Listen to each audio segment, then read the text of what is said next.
Hey everyone, this is Rob with InVideo, and today we'll see how you can add multiple text boxes on a scene. You can either duplicate the current text box, or you can add a new one from the left panel. To duplicate the current text box and make changes in it, please select the text box and then go to the top panel and click on Copy and Paste.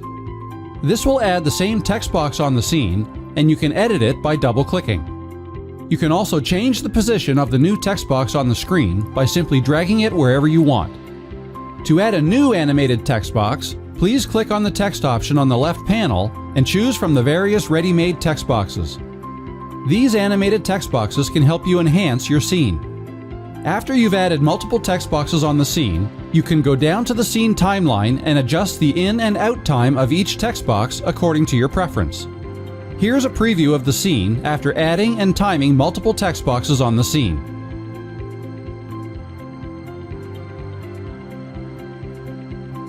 And that's how you add multiple text boxes on a scene.